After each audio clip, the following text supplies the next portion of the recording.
Okay, so kita sambung daripada Hot Meringue.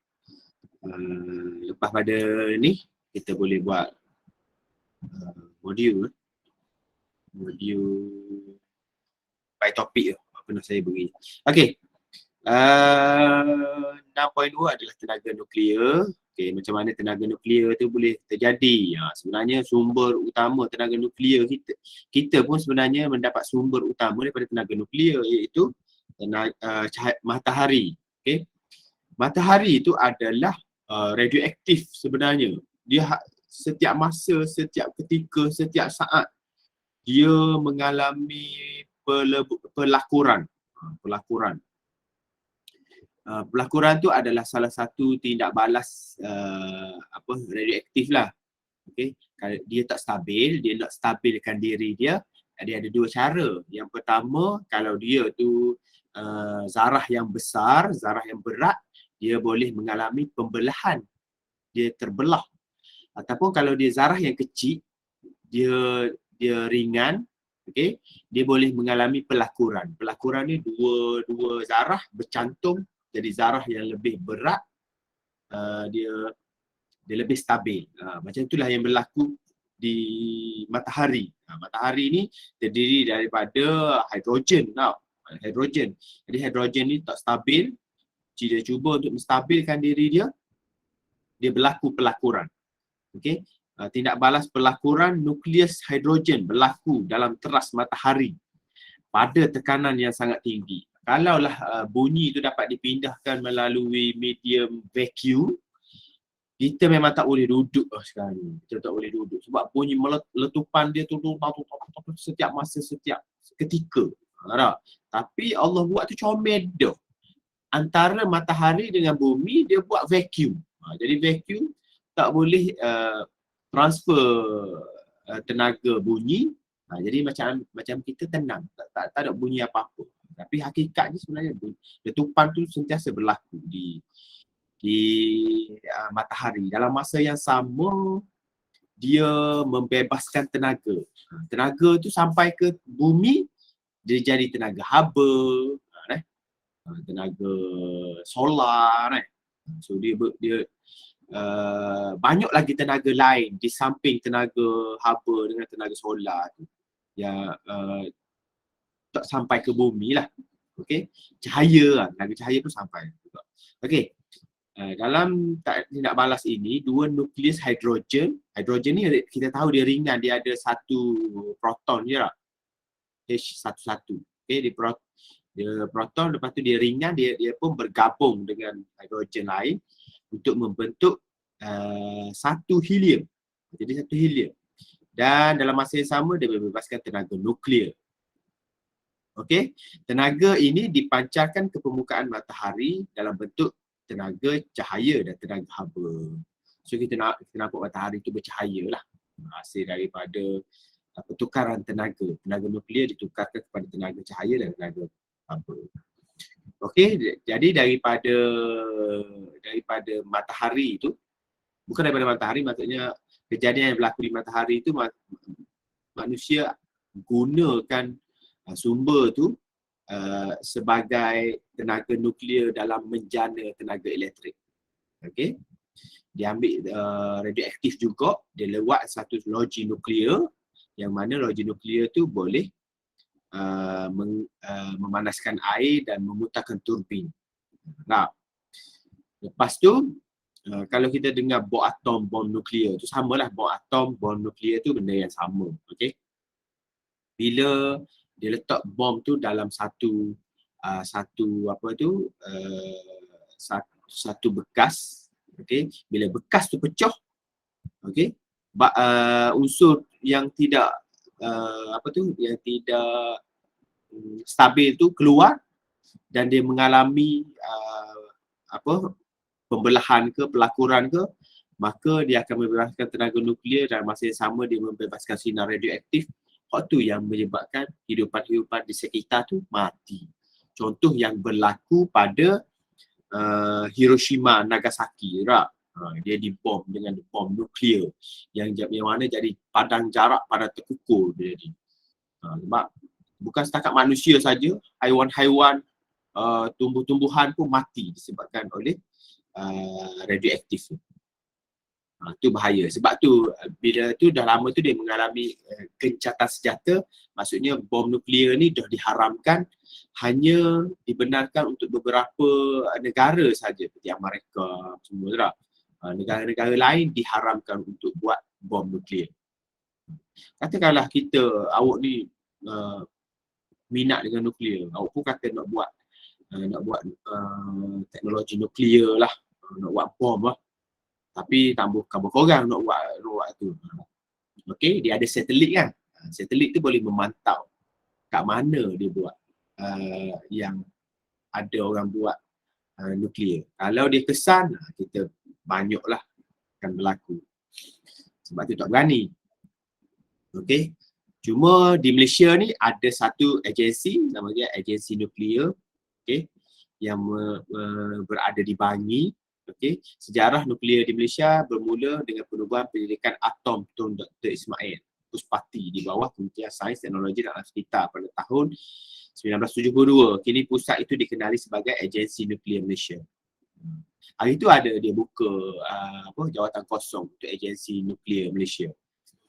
Okay, kalau siapa-siapa berminat lah, bolehlah sambung dalam bidang fizik, ambil nuklear ke. Tak semestinya bekerja dalam negara. Luar negara pun ramai juga nak pakai pakar-pakar nuklear ni. Right. So dalam nuklear ada dua benda, iaitu pembelahan nukleus dan pelakuran nukleus. Macam saya kata tadi, pembelahan tu unsur yang berat, dia nak stabilkan diri dia pecah kepada yang unsur yang kecil-kecil, ataupun unsur yang kecil dia nak stabil, dia gabung dengan unsur lain pula, unsur kecil. Okay. Masa dia tengah mereput tu, ataupun dia telah mengalami pembelahan ataupun pelakuran, berlaku kehilangan jisim. Kita panggil cacat jisim. Katakanlah ni uranium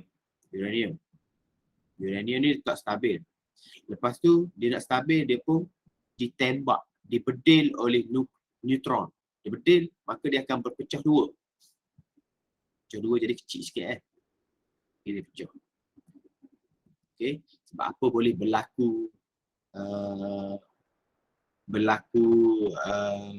pembelahan ni, dia macam ni kan.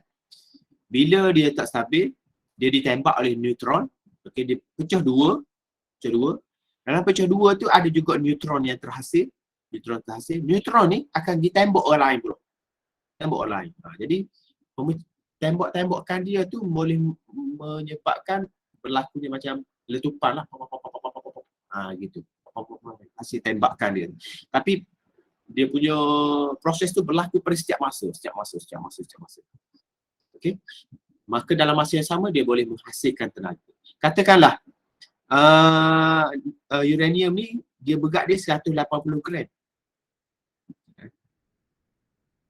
Dia berat dia 180 gram. Lepas dia ditembak dia jadi sini 75 gram. Kalau kita tambah dua ni, 75 gram. Betul? 75 gram. Kalau kita tambah dua ni, baru jadi 150 gram lah. Kemana lagi 30 gram tu? Tu kita panggil cacat jisim. Dia mengalami kehilangan jisim. Okey? Tengah dia proses tu, dia tengah merepuk tu, dia berlaku kehilangan jisim. Okey. Kehilangan jisim, cacat jisim ni lah. Kehilangan jisim ataupun cacat jisim ni lah yang telah ditukarkan kepada tenaga nuklear. Cacat dua ni dia ditukar kepada tenaga nuklear. Okey, macam kita tengok kalau pembelahan nukleus uranium tau. Uranium ni ditembak oleh besar sikit. Ditembak oleh neutron. Lepas tu dia mengalami pengecilan jadi barium dengan krypton. Okey. Uranium dia pecah dua, dia jadi barium dengan krypton. Barium dengan krypton ni pula dia pun tak stabil juga. Okey. Jadi dalam masa yang sama ada 3 butir neutron yang terbebas. Neutron ni akan tembak uranium lain pula. akan pecah lagi, pecah lagi, pecah lagi. So benda tu yang akan jadi semakin kecil, semakin kecil. Dia tu akan berlaku secara berantai. Kan? Sehinggalah hasil dia iodine lah, krypton lah, barium lah, strontium lah. Right. Okay. Jadi asal dia macam ni lah, satu nukleus uranium 235 dibedil oleh satu neutron. Bila dia dibedil, satu nukleus baru yang tidak stabil iaitu uranium 236 terhasil. Azam juga. Kita start ya.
Okey, kita sambung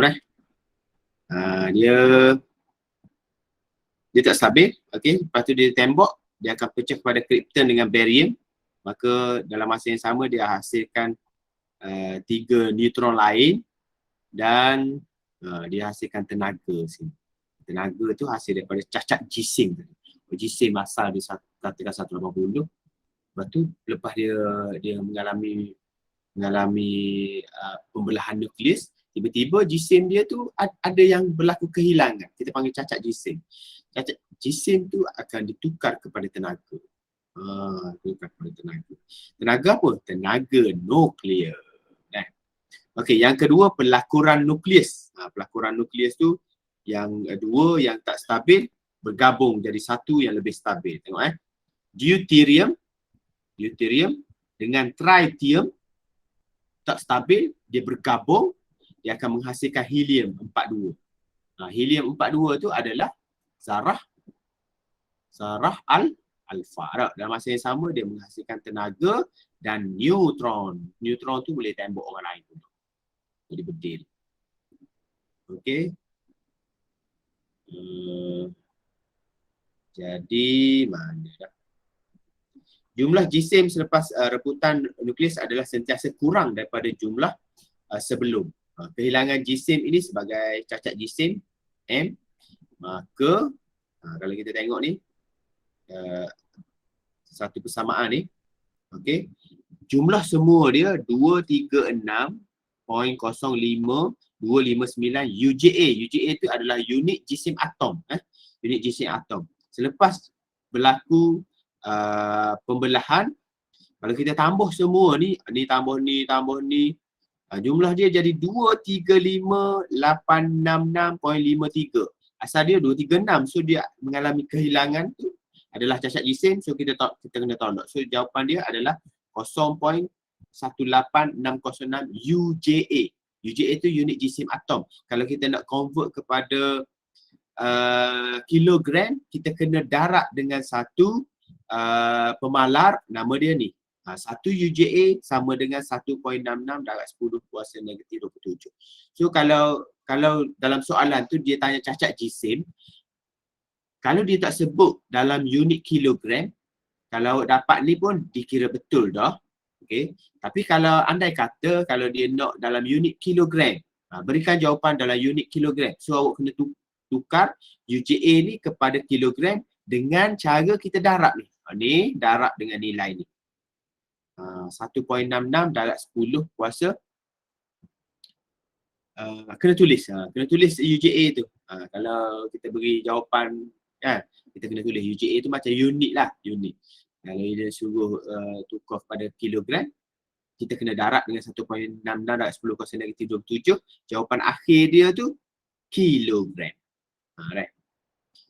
Okey, kalau kita nak buat pengiraan tenaga pun kita kena tukar juga dalam unit kilogram dulu. Baru kita boleh buat pengiraan. So maka terbitlah satu rumus untuk mengira tenaga nuklear. Tenaga nuklear dikira dengan menggunakan rumus Einstein, E sama dengan mc kuasa 2. Okey. M tu apa? M tu adalah cacat jisim. C adalah laju cahaya. Cahaya di kuasa 2. Di kuasa 2 lah. Laju cahaya 3 darab 10 kuasa 8. Di kuasa 2. Awak kena buat kerungan ni kalau nak buat pengiraan. Kalau tekan 3 darab 10 kuasa 8 lepas tu kuasa 2, maksudnya 10 kuasa 8 saja di kuasa 2. 3 tu duduk di kuasa. Kena berhati-hati dengan penggunaan kalkulator. Okey.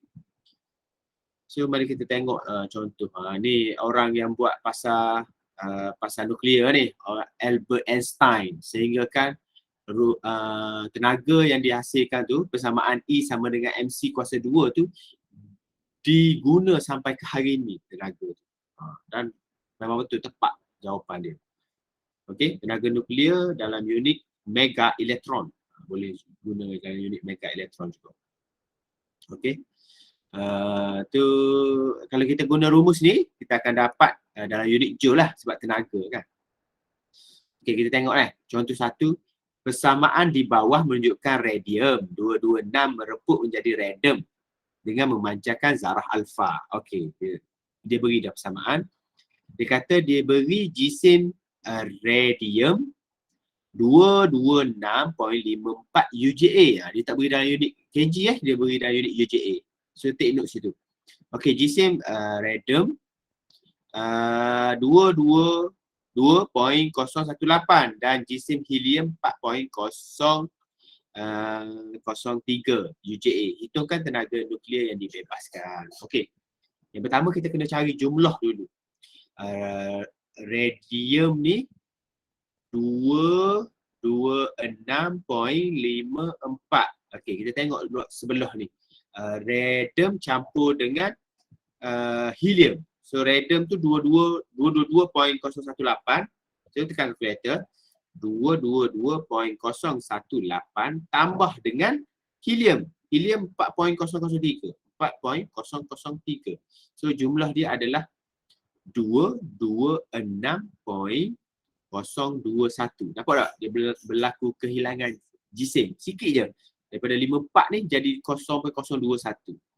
So kalau kita nak kira cacat jisim, kita kena tolak lah. Cacat jisim sama dengan 226.54 ditolak dengan 226.021.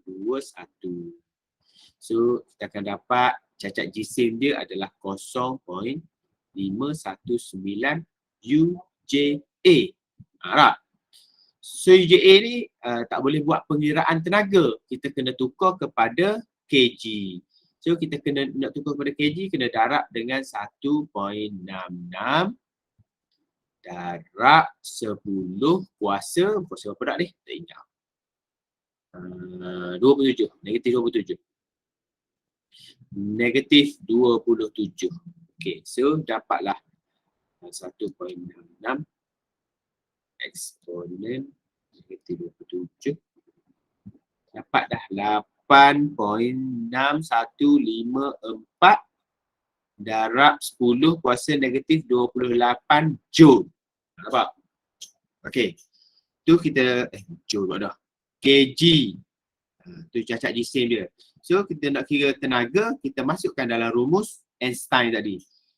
E sama dengan mc kuasa 2. M kita kira saat ni 8.6154 darab 10 kuasa negatif 28. Lepas tu kita darab dengan laju cahaya 3 darab 10 kuasa 8 di kuasa 2. So kita akan dapat lah. Kita darab dengan kurungan 3 eksponen 8 di kuasa 2. So kita akan dapat 7.75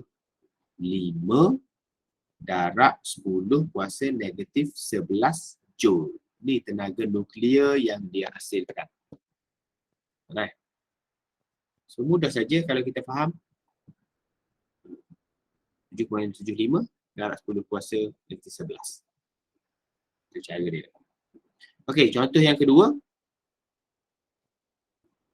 Matahari merupakan sumber tenaga kepada bumi. Tenaga yang dihasilkan dalam tindak balas pelakuran nukleus yang berlaku dalam teras matahari seperti yang ditunjukkan. Okey, deuterium campur dengan tritium menghasilkan helium 42 campur dengan neutron campur tenaga. Tenaga tu cacat jisim tu lah. Okey, hitungkan tenaga nuklear yang dibebaskan dalam unit joule. Okey. Jisim dia beri yang ni dan laju cahaya. Okey, dia beri maklumat. So, deuterium dia beri 2.014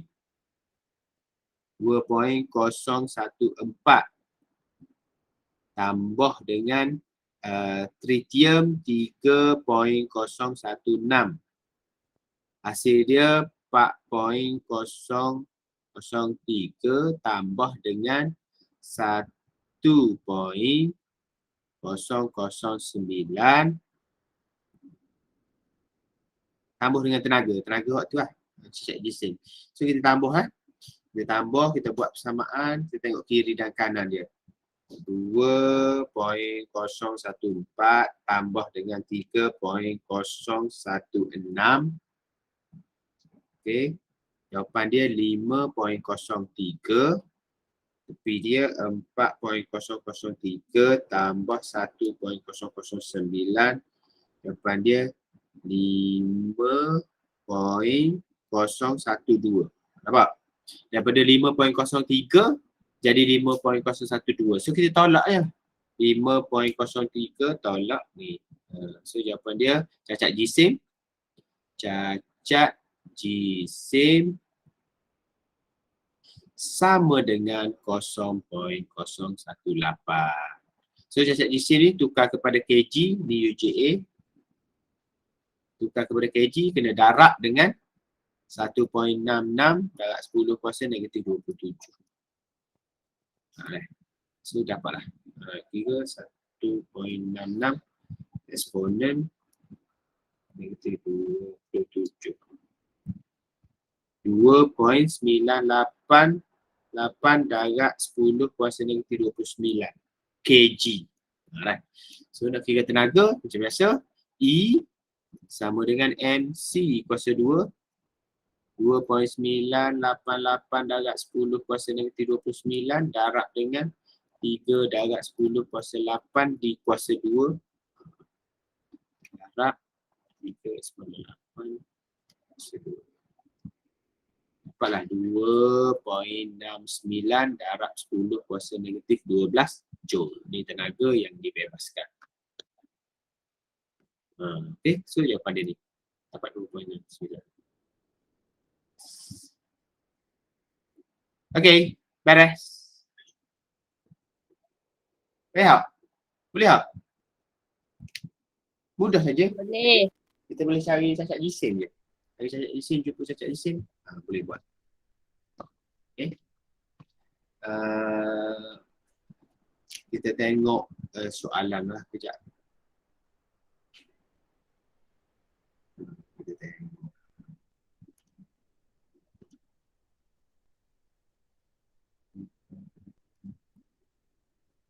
Saya cari soalan sekejap.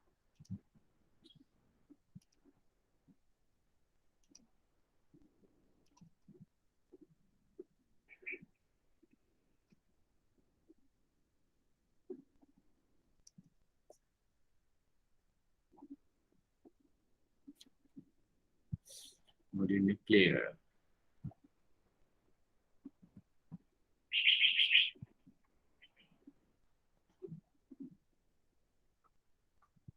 Ini pengiraan lah. Cari satu pengiraan.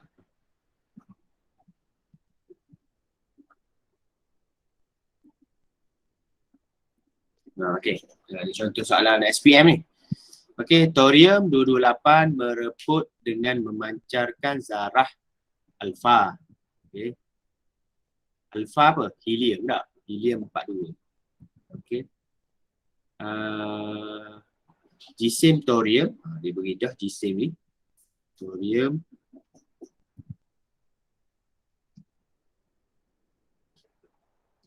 jisim thorium tu 227 alah bunyi 0.97929. Kalau kita nak buat pengiraan, kalau dia banyak titik perpuluhan pun salin je kan. Akhir nanti, jawapan nanti baru boleh kita bundarkan. Sepanjang pengiraan jangan bundar lagi. Kalau bundar lagi dia lari jauh. Okey. Radium 227. 227.97340. Manakala alfa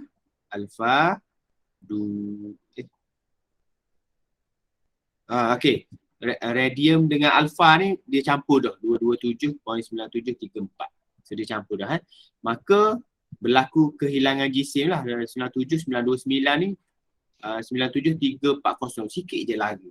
Maka cacat jisim dia M sama dengan kita kena kira lakukan penolakan 227.929 tolak dengan 227.97340.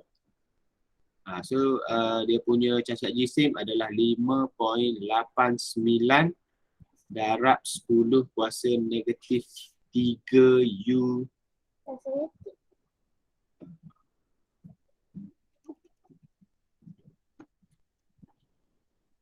UJA. Okey, kena tukar kepada kg, darab dengan ni. Darab dengan 1.66 ni. Darab 1.66 eksponen negatif 27. So dapatlah 9.7774 darab 10 kuasa negatif 30 kg. Okay, dapat tu. So berapa soalan dia? Apakah cacat jisim? So ni lah 9.77 dan 10% negatif 30. 9.77, 78 kita bundar. So ni jawapan dia. Kalau faham, kalau tu boleh kira tak sampai seminit boleh jawab. So kita ada, kalau soalan objektif tu 40 soalan, jimat banyak orang masa. Boleh fikir soalan lain. Okey, jadi soalan ni, modul ni saya akan beri lagi pada awak dalam Telegram. Awak boleh jawab, kita boleh bincang lepas ni dalam kelas tambahan. Boleh? Boleh tak? Boleh. Mesti boleh. Ya, anak murid saya bagus, boleh tak ke? Okey, Alhamdulillah. So, tu je lah dulu untuk minggu ni, untuk hari ni. Nanti saya akan bubuh bab ni dalam Telegram untuk awak jawab. Malam esok ada kelas ke cikgu? Ada? Okey. Okey. So, jadi tak ada apa-apa dah untuk hari ni. So, ada soalan tak? Kalau tak ada soalan, kita boleh dismiss kelas. Sampai sini je dulu. Kita jumpa malam esok. Stop recording.